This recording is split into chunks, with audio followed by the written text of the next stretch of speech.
Hoje eu quero conversar com você sobre soberania nacional absoluta, um assunto super delicado, super ácido e que pode ser a razão, o motivo pela derrocada da humanidade no último meio século. Como assim? Veja, desde a virada deste último século, se multiplicaram movimentos sociais que estão impregnados com a ideia de um novo internacionalismo, da ideia de ver a humanidade como uma coisa única, indivisível. Talvez um dos últimos movimentos mais marcantes sobre isso foi a encíclica Laudato Si do Papa Francisco. Inclusive, a encíclica vem com um lema, uma legenda bem forte sobre o cuidado da casa comum. Tá entendendo? Dentro desse espectro de novos movimentos sociais, a gente começou a ver, em especial nas últimas décadas, um aumento, uma expansão de uma consciência de que essa luta nova, essa luta globalizada, tem que se tornar cada vez mais um movimento democrático global de superação do sistema socioeconômico e político vigente. São palavras muito fortes. Por que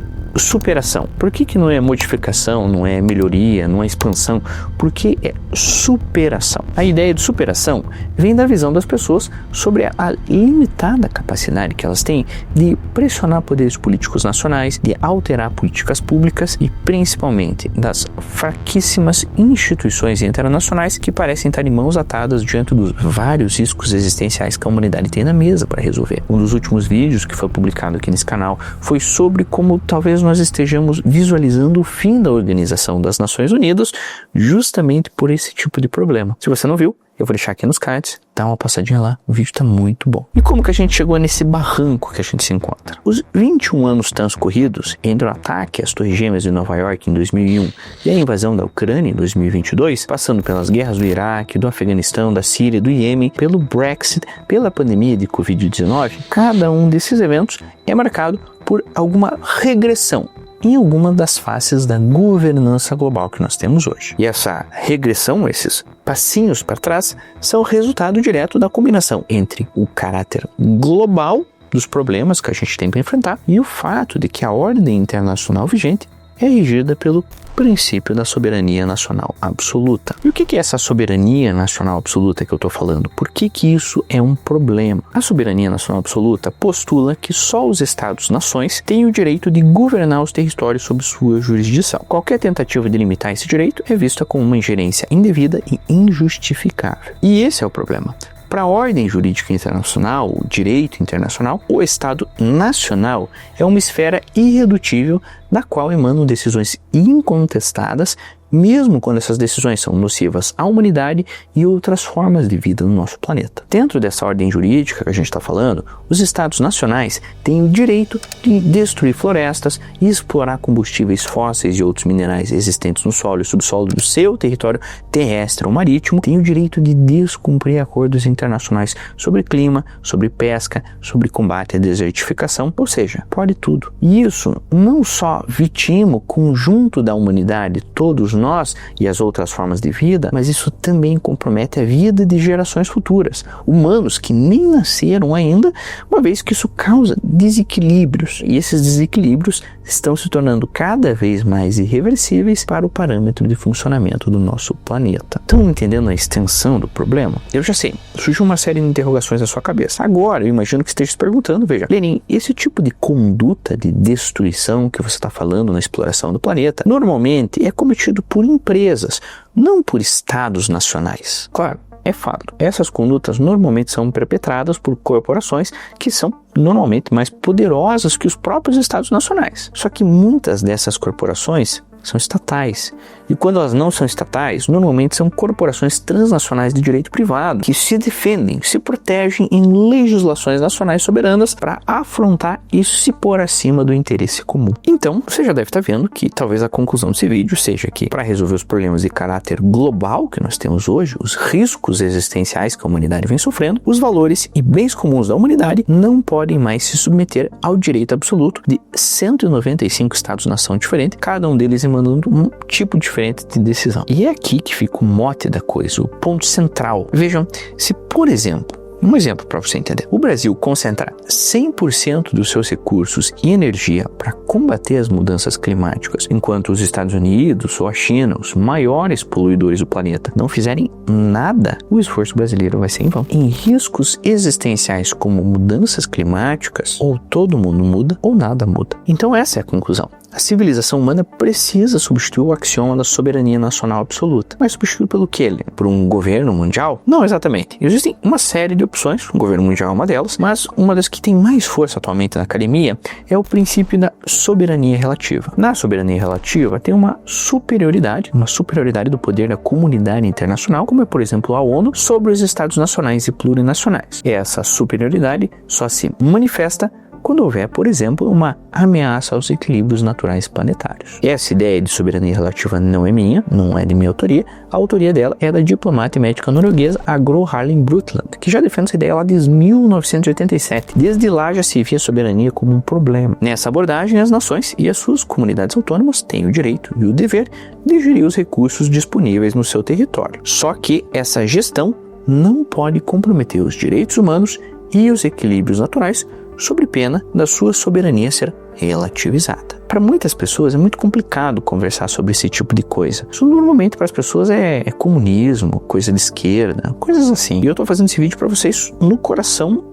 do acontecimento mais importante talvez desse ano, que é a aplicação de tarifas dos Estados Unidos às exportações brasileiras, tarifas de 50%. Um ataque à soberania nacional brasileira, é um ataque à soberania. Para muitas pessoas, o que eu posso estar falando aqui é o Brasil, por exemplo, se submeter à soberania de outro país, mas não é isso.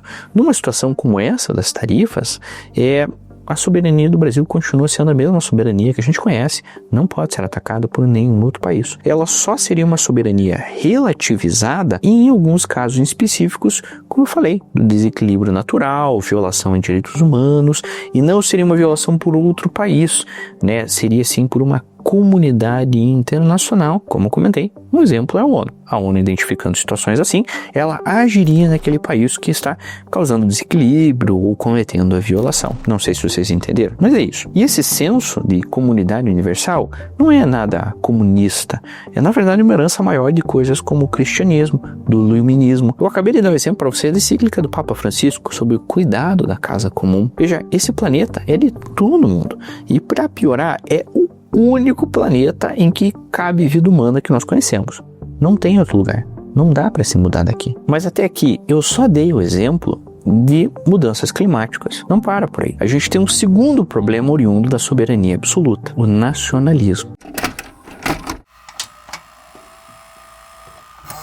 Vejam, o nacionalismo é e sempre foi o fundamento e o fermento do militarismo. Se você analisar, antes da Primeira e na Segunda Guerra Mundial, você tem uma presença muito forte no nacionalismo. E o mais recente surto de nacionalismo, agora, século XXI, tem levado a um aumento ininterrupto de despesas militares. As nações estão se preparando para a guerra e para uma guerra contra os interesses das suas populações. As pessoas sabem que a população de um país só tem a perder, e muito, numa guerra contra a população de outro país. Mas parcelas dessas populações, que são pequenas, mas significativas para fazer algum barulho, contraem o vírus do ódio nacionalista, que normalmente é inoculado por pessoas que têm interesse na guerra ou interesse na defesa nacional. Pode parecer exagero da minha parte, mas para dar de exemplo para vocês, eu vou me ater só aos últimos 50 anos. Nesses últimos 50 anos, o direito nacional ao uso da força foi evocado em praticamente todas as guerras de maior envergadura nesse período, e em geral, a justificativa de proteção nacional foi usada para justificar controle de potência sobre territórios que são considerados geopoliticamente sensíveis ou controle sobre recursos naturais, principalmente energéticos, como o petróleo, em outros países. A título de exemplo, temos a invasão do Afeganistão de 79 pela União Soviética, a guerra entre o Iraque e o Irã de 80 a 88, a invasão do Kuwait pelo Iraque em 1990, a guerra do Golfo de 90 a 91, a invasão do Afeganistão de 2001 e do Iraque em 2003 pelos Estados Unidos e seus aliados, a guerra entre Líbano e Israel de 2006, o bombardeio da Líbia em 2011, também pelos Estados Unidos e seus aliados, as recorrentes guerras de fronteira que acontecem entre a China, a Índia e o Paquistão, as guerras em curso no Cáucaso, na Síria, no Iêmen, a invasão da Geórgia e, claro, não dá para deixar de fora, a invasão da Ucrânia em 2022 pela Rússia. Lenin, as últimas guerras entre Israel e Irã ou Israel e Gaza. Como eu disse, eu peguei só os últimos 50 anos, eu sei que você sabe, mas essa guerra é muito mais antiga entre israelitas e palestinos do que os últimos 50 anos. Nós só já vimos alguns fatos recentes envolvendo a mesma guerra, mas ela é um perfeito exemplo de uma proteção à soberania nacional.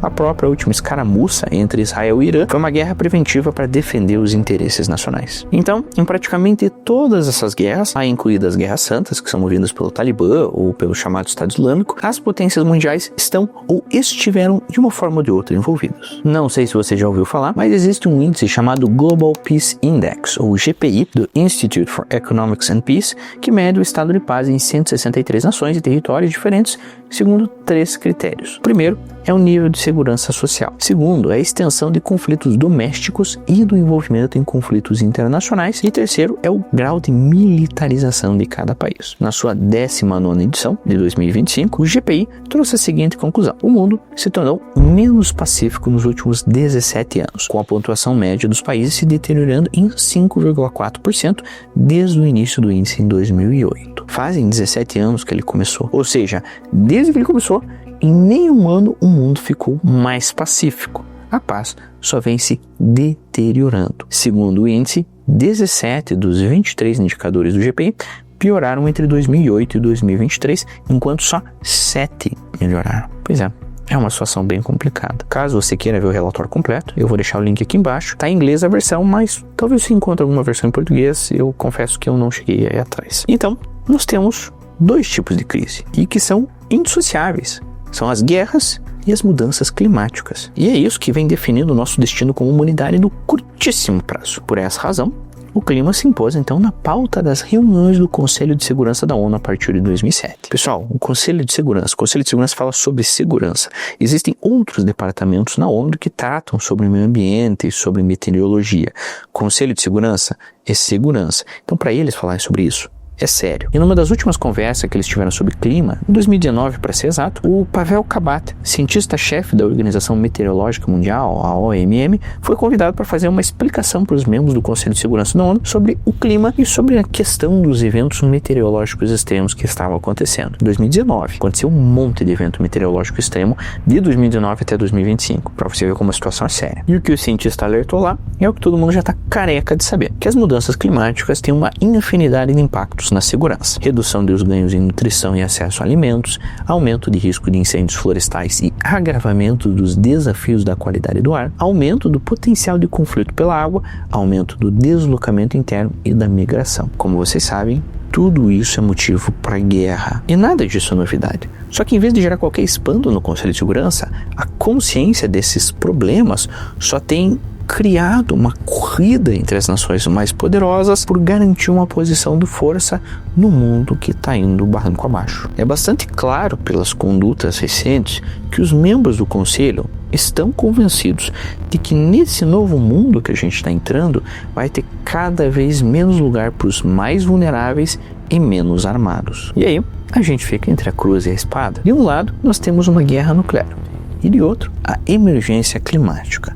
Só que entre eles nós temos uma diferença e um denominador comum crucial. A diferença é que enquanto a guerra nuclear é hoje um risco crescente, a catástrofe oriunda de mudanças climáticas não é um risco, é uma certeza. Só que por outro lado, o que nós temos em comum entre guerras mundiais e o colapso ambiental é o fato de ambos serem resultado da soberania nacional absoluta. Esse princípio, baseado numa ideologia de matriz mercantil militarista, protege corporações e burocracias dos Estados-nação das pressões sociais por uma governança global mais democrática. É bastante claro, mas precisa fazer um esforço para compreender que nesse jogo de rivalidade, nessas briguinhas entre as nações, todo mundo sai perdendo. Essa ideologia de competição, de confronto numa situação de emergência planetária é super irracional, super imatura. Tão irracional que me lembra uma frase de um pesquisador da Universidade de Columbia, o professor David Suzuki. E a frase dizia o seguinte: estamos num carro gigantesco